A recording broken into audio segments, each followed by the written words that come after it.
Perkenalkan, nama saya Dewi Puspasari, guru mata pelajaran Sejarah Kebudayaan Islam di Madrasah Aliyah Negeri 1 Oku Timur, sekaligus sebagai mahasiswa PPG dalam jabatan BED 1 tahun 2025 di LPTKIAIN Madura dengan NIM 253811011592. Pada hari ini, tanggal 9 Mei 2025, saya akan melaksanakan praktek pembelajaran di kelas 10 dengan materi Khulafaur Rasyidin.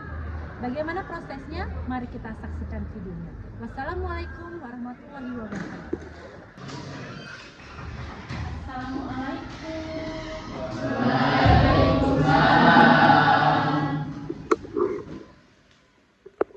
Apa kabarnya hari ini anak-anak? Alhamdulillah, luar biasa. Allahu Akbar. Alhamdulillah. Baiklah, sebelum kita melanjutkan pelajaran, ada baiknya kita berdoa terlebih dahulu. Ketua kelasnya siapa? Ya, tolong pimpin doa untuk hari ini. Ya, silakan. Marilah kawan-kawan kita mengawali pagi hari ini dengan berdoa. Berdoa mulai. Bismillahirrahmanirrahim.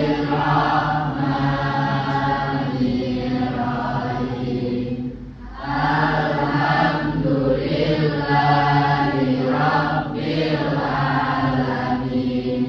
Ar-Rahmanir-Rahim. Maliki Yaumiddin. Iyyaka na'budu wa iyyaka nasta'in. Ihdinas siratal mustaqim. Siratal ladzina an'amta 'alaihim ghairil maghdubi 'alaihim waladdallin.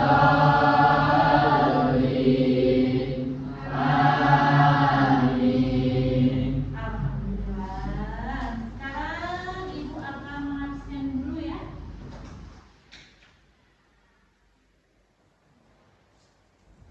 Siapa yang tidak berangkat hari ini? Siapa? Saja. Kabarnya apa anak? Sakit. Yang kedua ada nggak? Keterangannya apa? Sakit. Sakit juga. Ya, kita doakan semoga teman kalian cepat sembuh ya. Hari ini masih semangat atau tidak? Agar semangat lagi, Ibu akan mengajak kalian untuk ice breaking, yaitu tepuk semangat. Masih ingat tepuk semangatnya? Sekarang kalian silahkan berdiri. Kita akan tepuk semangat supaya kalian lebih semangat lagi. Ayo. Baiklah, Ibu pimpin ya. Tepuk semangat.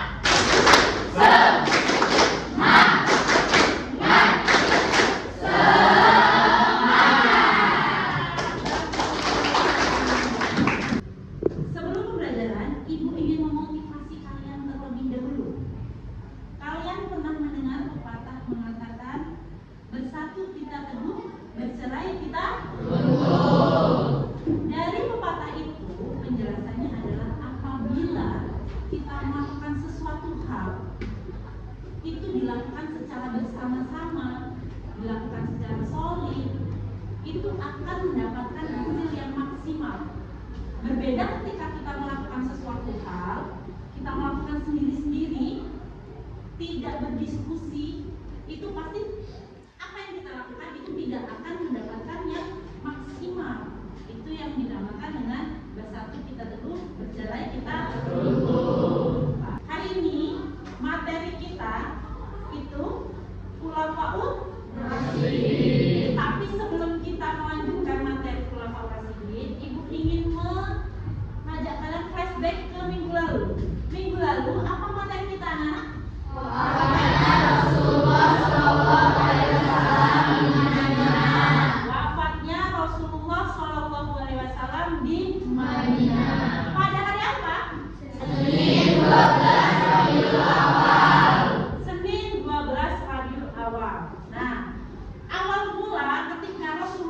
meninggal inilah itu tidak ada yang menggantikan beliau untuk memimpin umat Islam. Akhirnya Rasulullah setelah meninggal, para sahabat itu berkumpul untuk memilih siapa pemimpin selanjutnya yang akan memimpin Islam atau memimpin kepemimpinan menggantikan Rasulullah SAW. Akhirnya terjadilah pemilihan khalifah atau pemilihan pemimpin yang baru. Oke, selanjutnya sebelum kita memulai materi inti, Ibu akan menjelaskan dulu kepada kalian kompetensi dasar dan indikator pencapaian kompetensi ya. Ini ada yang ke-1, 3.5, menganalisis sejarah Khulafaur Rasyidin dan mengambil ibrah dari kepemimpinannya. Itu yang pertama ya. Lalu kompetensi dasar yang kedua itu adalah membuat laporan tentang penerapan nilai-nilai kepemimpinan Khulafaur Rasyidin. Itu kompetensi dasar yang kedua. Selanjutnya yaitu indikator pencapaian kompetensi. 3.5.1 menjelaskan pengertian Khulafaur Rasyidin. Indikator pencapaian yang kedua itu mengidentifikasi nama-nama Khulafaur Rasyidin secara berurutan. Dan yang terakhir 4.5.1 menyajikan hasil diskusi tentang analisis keberhasilan kepemimpinan Khulafaur Rasyidin. Nah, itu adalah kompetensi dasar dan indikator pencapaian kompetensi yang harus kita capai. Oke, selanjutnya tujuan dari pembelajaran ini. Tujuan pembelajaran ini yang pertama ya, melalui pendekatan saintifik dengan model pembelajaran PBL serta metode diskusi dengan menggali informasi dari berbagai sumber dan mengolah informasi, peserta didik terlibat aktif dalam proses pembelajaran dengan memiliki sikap disiplin dan tanggung jawab. Diharapkan peserta didik mampu 1. Menganalisis peran dan strategi masing-masing Khulafaur Rasyidin. Yang kedua, mengidentifikasi nama-nama Khulafaur Rasyidin. Yang ketiga, mengklasifikasikan penerapan nilai kepemimpinan Khulafaur Rasyidin. Dan yang terakhir, mempresentasikan keberhasilan kepemimpinan Khulafaur Rasyidin. Selanjutnya ada tahapan pembelajaran. Nah, di tahapan pembelajaran ini kita menggunakan model pembelajaran problem based learning, yaitu pendekatan pembelajaran yang menekankan pada pemecahan masalah nyata sebagai pemicu belajar. Kalau bahasa kerennya itu tugas diskusi atau tugas kelompok, itu yang dinamakan PBIN. Oke, paham anak-anak?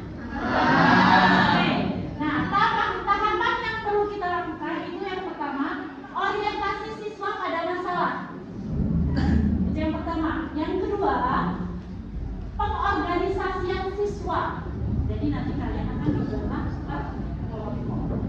Yang ketiga, membimbing penyelidikan. Nanti Ibu akan membimbing penyelidikan kalian tentang kasus yang harus kita pecahkan ya. Yang ketiga, membimbing penyelidikan. Nanti Ibu yang akan membimbing kalian. Yang keempat, mengembangkan dan menyajikan karya. Dan yang terakhir, menganalisis dan mengevaluasi. Nah, itu adalah tahapan pembelajaran kita hari ini. Baiklah, kita akan masuk ke materi inti, yaitu Khulafaur Rasyidin. Nah, di sini Ibu sudah menyiapkan video untuk kalian. Silahkan kalian tonton, kalian lihat dengan seksama. Nanti akan ada sesi tanya jawab. Oke, silahkan kalian tonton. Berbicara mengenai Khulafaur Rasyidin, tentu kita tidak akan lepas dari membicarakan orang-orang hebat seperti berikut ini. Ada Abu Bakar Rasyidin, Umar bin Khattab, Utsman bin Affan, dan Ali bin Abi Thalib. Apa sih sih keistimewaan mereka sehingga mampu catatan sejarah dalam perkembangan Islam? Untuk mengetahui jawabannya, yuk simak terus video kita kali ini.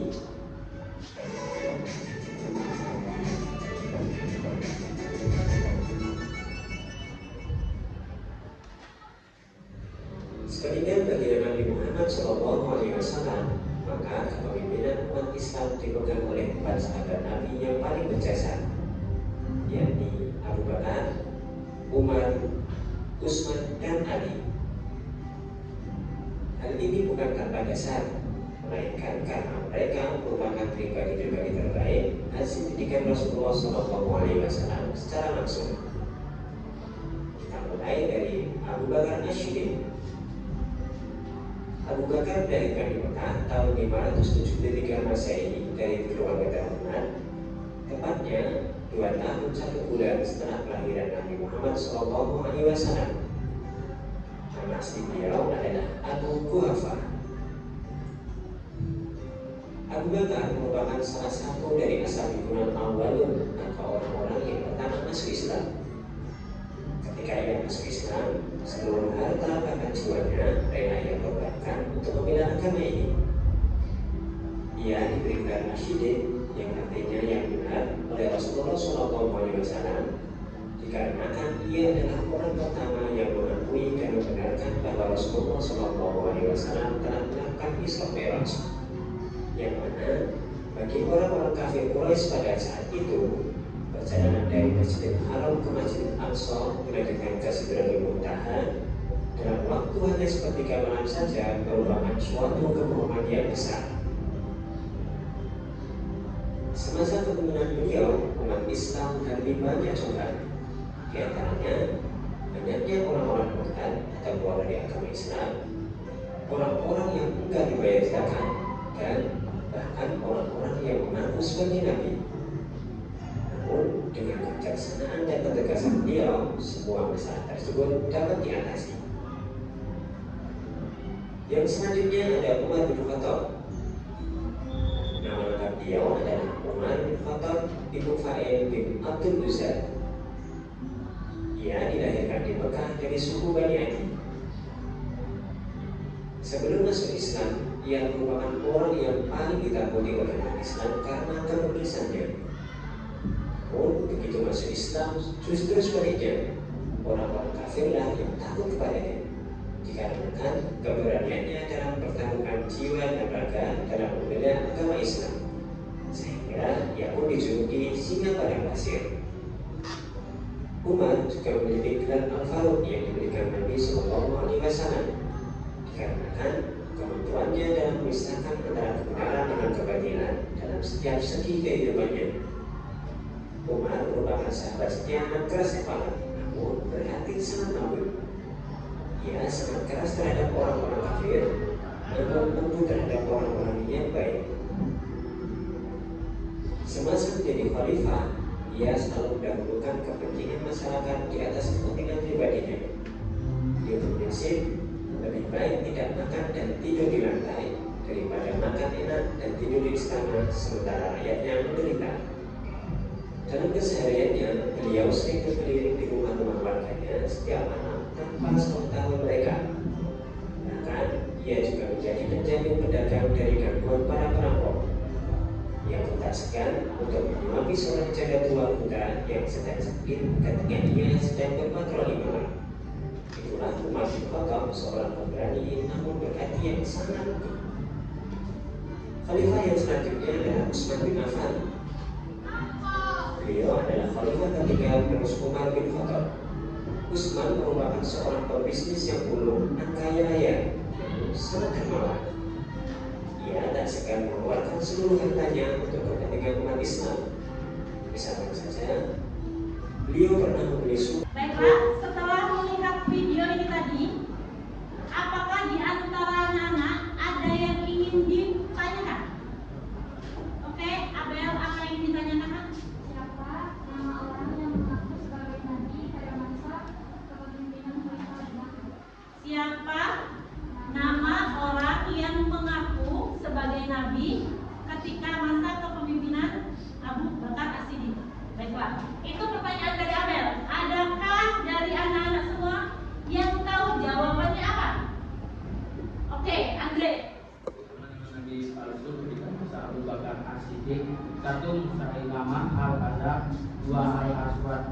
Al-Ansi, 3 Tulaiha binti Walid, 4 Sajah binti Al-Harith.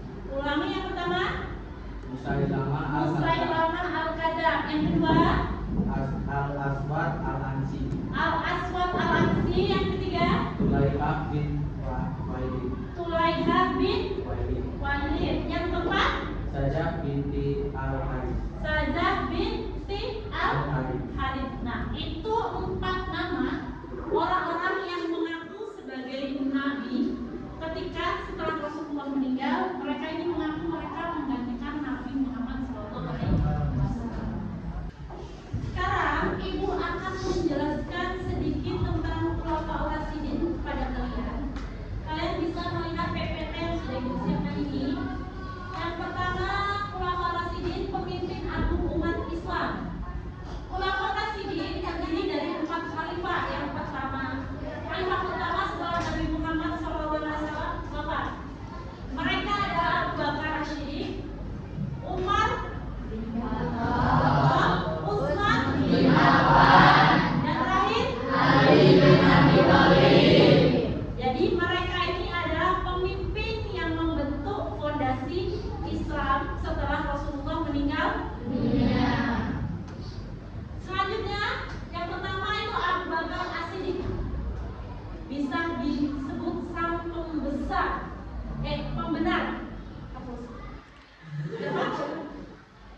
Ulangi. Ulang ya. Ini langsung. Ulang ya. Yang pertama itu Abu Bakar As-Siddiq atau yang bisa disebut sang pembenar. Nah, awal hidup Abu Bakar ini dekat dengan Nabi, ikut menemani atau meyakini tentang perjalanan Isra Mi'raj, lalu ikut hijrah juga perjalanan Nabi Muhammad SAW. Kepemimpinan dari Abu Bakar itu dia menjadi khalifah pertama setelah Rasulullah meninggal. Dia adalah orang yang pertama dipilih oleh para sahabat untuk menggantikan Nabi. Beliau juga teguh menghadapi perang Hudaybiyah. Itu yang dilakukan oleh Abu Bakar As-Siddiq. Akhir masanya, ketika Abu Bakar meninggal dunia, Abu Bakar ini berpesan yang menggantikan beliau adalah Umar bin Khattab. Nah, Umar bin Khattab yang biasa dikenal dengan Al-Faruq yang adil, memiliki keberanian dan kecerdasan, pemimpin yang tegas dan bijaksana dalam agama dan negara. Kontribusi besar beliau itu perluasan wilayah Islam dan sistem pemerintahan yang modern. Jadi ketika Umar bin Khattab menjabat menjadi khalifah, itu pemerintahannya yang dilakukan itu sangat modern. Dan akhir hidup beliau itu wafat syahid dibunuh oleh budak Majusi. Itu Umar bin Khattab. Setelah Umar bin Khattab meninggal, lalu digantilah dengan Utsman bin Affan, bisa dikenal dengan sang dermawan. Karakter beliau ini pemalu tapi dermawan dan sangat taat beragama. Pencapaiannya yaitu mengkodifikasi Al-Quran dan perluasan Masjid Nabawi. Dan masa pemerintahan beliau ini diwarnai konflik dan berakhir syahid oleh pemberontak. Jadi beliau ini meninggal dibunuh oleh pemberontak pada saat itu. Oke, setelah Utsman bin Affan meninggal, digantikanlah oleh Ali bin Abi Thalib. Nah, Ali bin Abi Thalib ini dikenal dengan gerbang ilmu, memiliki keberanian, pahlawan di peperangan dan pendukung Nabi yang setia. Selain pendukung Nabi yang setia, Ali bin Abi Thalib juga sebagai menantu dari Rasulullah SAW.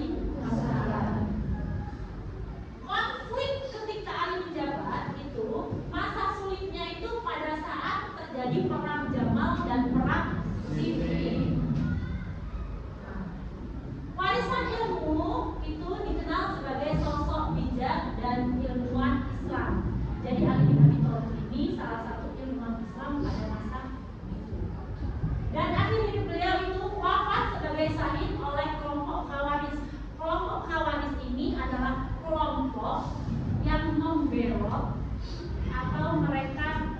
menerima kepemimpinan Ali bin Abi Thalib, sehingga mereka memberontak dan akhirnya Ali bin Abi Thalib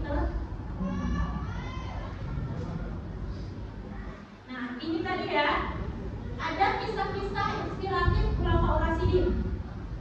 Yang pertama, keadilan Umar memutuskan perkara dengan adil dan tegas, itu Umar bin Khattab. Lalu kedermawanan Utsman bin Affan, membantu fakir miskin dengan tulus, karena dia termasuk orang kaya ya, pada saat itu sangat kaya. Lalu keberanian Ali ini berani membela kebenaran di medan perang, tidak takut mati.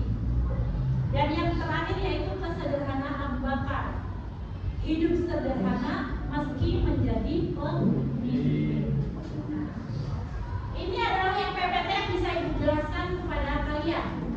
Selanjutnya kalian ya akan mengerjakan tugas yang setelah Ibu siapkan. Itu tugas kelompok. Ibu akan membagi kelompok untuk kalian itu menjadi 4 kelompok. Mas yang di sini kelompok 1, Mas yang barisan kedua di kelompok 2, Mbak yang di depan Ibu ini semuanya kelompok 3, dan Mbak cantik yang di pinggir ini kelompok 4. Oke. Jadi Ibu akan membagi LKP ini untuk kalian kerjakan secara berkelompok.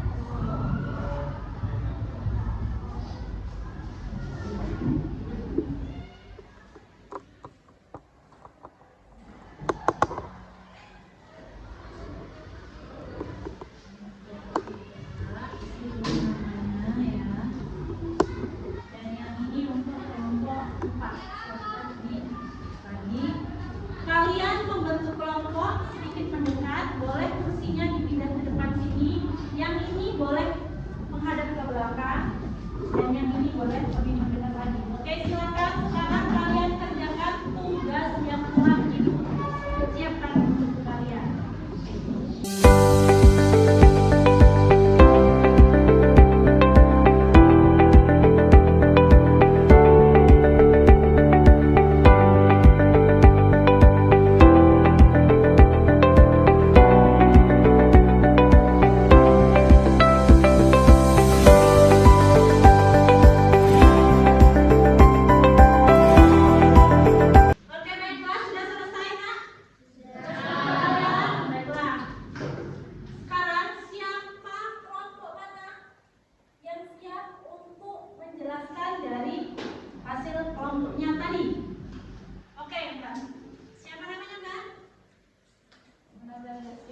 Oke, silakan Mbak berdiri.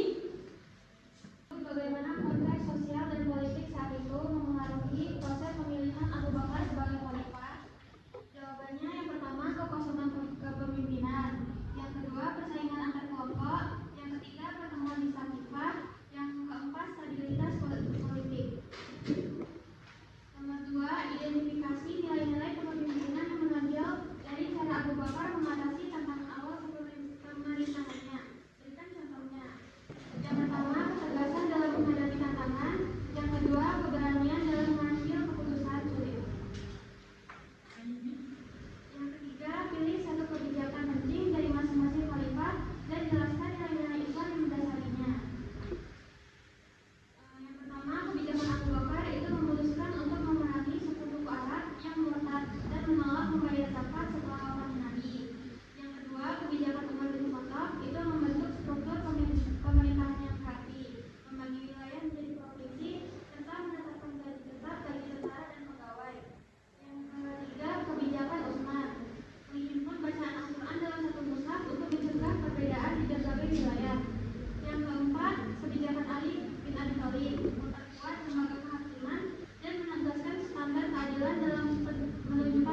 Jadi kita beruntung ketika zaman itu Al-Quran sudah dibentuk menjadi suatu mushaf ya, sehingga sampai sekarang kita itu bisa membaca Al-Quran dengan enak, nggak tercecer kemana-mana, sudah dalam bentuk satu Al-Quran, tinggal dibaca aja. Oke? Baiklah, setelah kita menyelesaikan tugas ini tadi, tugas kelompok, yang sekarang adalah kesimpulan dari hasil diskusi tersebut. Oke, nah apa kesimpulannya? Ada yang bisa menjawab kesimpulan dari hasil diskusi? Ya, oke. Apa kesimpulan dari hasil diskusi kita hari ini? Kesimpulan dari hasil diskusi kita hari ini yaitu merupakan 4 khalifah pertama setelah wafatnya Nabi Muhammad SAW yang memegang peran penting dalam kelanjutan dan perluasan ajaran Islam. Oke, baiklah, itu adalah kesimpulan dari hasil diskusi kita hari ini. Oke, tepuk tangan untuk semuanya.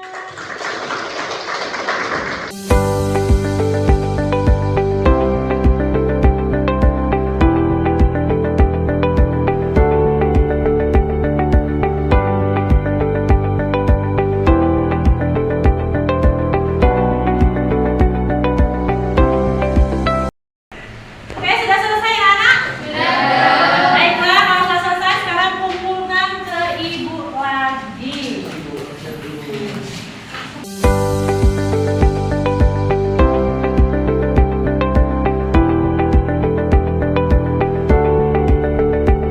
Ini lembar kerja kalian.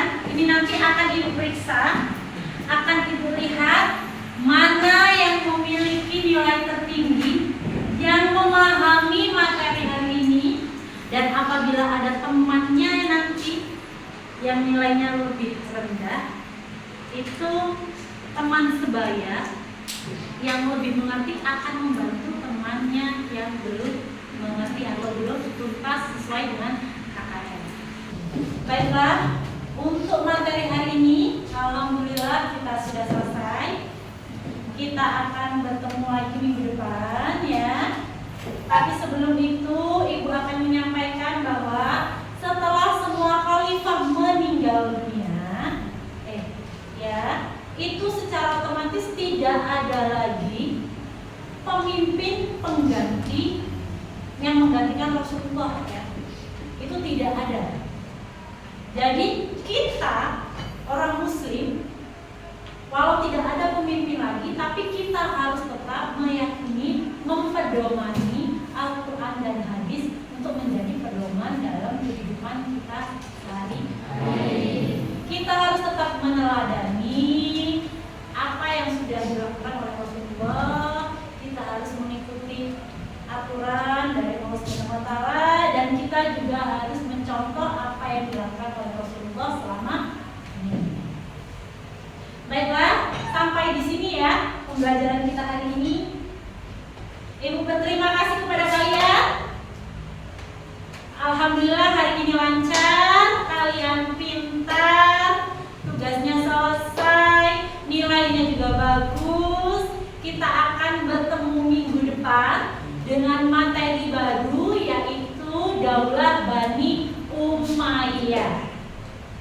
Untuk hari ini cukup sampai di sini.